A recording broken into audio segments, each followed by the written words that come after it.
places. Power Panel, Gianno Caldwell, Fox News political analyst, and David Carlucci, former Democrat New York State Senator. Great to see you both. Why not take more questions, David? Not the shouted ones. Well, I think this is an issue. Well, Biden is off the hook, right? He will take it from shoot from the hip. He'll say all types of things that he really means and is endearing. So I think there's obviously the staff is trying to control that as much as possible. But it's a matter of being transparent. And President Biden has been transparent. His team has been transparent and communicating the issues that he's working on. Many times in these press conferences, yes, there's dividing issues that are being asked. And sometimes there just is no right answer.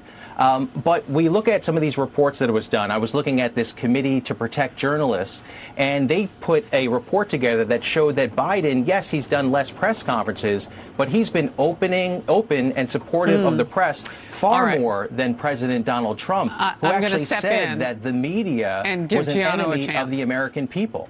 So if we juxtapose the two presidents, it's not about the number of press conferences, it's about the quality. And that's what President Biden is doing. I'm going to think he can't hear me. Gianno. Okay.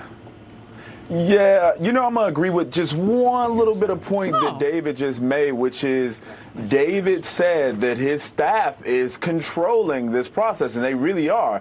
And I think this really dives into the belief that many independents and Republicans and Democrats have, which is he doesn't have the stamina or the mental acuity to perform these kind of conferences. If you look at the numbers purely, Donald Trump in his first year, 92 press interviews.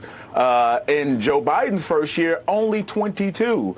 Joe Biden has done less press conferences than his the most recent 5 predecessors, and then less media interviews than the last 6 predecessors. This is a problem, I think, for the White House, for him to be going out to check around Ireland versus really meet with our allies who said that his actions in Afghanistan were a complete and total disgrace. We saw that in the UK. We saw that in Parliament. He needs to be trying to repair the image of America under his leadership across the world, but yet and still, we're seeing how he's moving here in America. Well, we don't know if there's more coming, as Admiral Kirby was talking about, the national spokesperson for the White House on security. And if there's more coming from those leaked documents, we don't know if Ireland's in there. We have no idea. You don't have to answer to anything if you don't have reporters in tow, if you don't take their questions. And David, I appreciate the reading that you did by the Organization of Journalists, but here's the problem. China spycraft. They knew for weeks, didn't tell us. Okay, we'll move. President Biden has yet to make good on his promise to visit East Palestine, Ohio, more than 2 months after the toxic train derailment there. White House Press Secretary Karine Jean-Pierre with us yesterday. Does the president still feel the need to visit Ohio? Well, once the president said it, so I will keep that. He keeps to his word. Don't have a trip to lay out or preview for you at this time, but I'm going to just let the president's word stand. And could we go along and ask questions would be my follow-up. The president has visited more than 20 other places since then, including Pennsylvania. How do you not get to East Palestine? California, Las Vegas. Right. I mean, we could scroll this to music if we wanted to. And now he's going to Ireland. Gianno.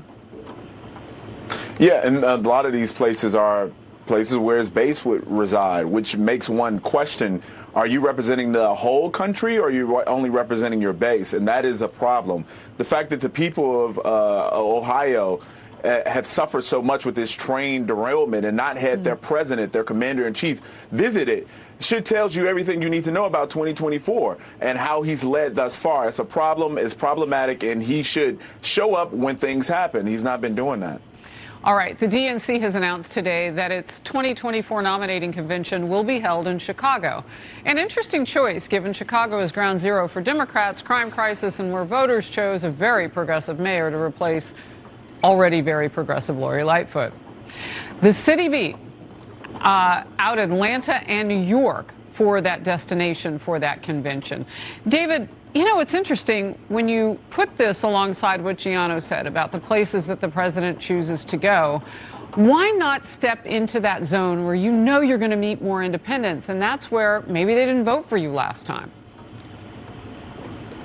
Well, I think President Biden is trying to do that. He's trying to govern from the center and hear from Republicans and Democrats. And you've heard him say that over and over again when he's out there. But he doesn't go to those places. He's talking.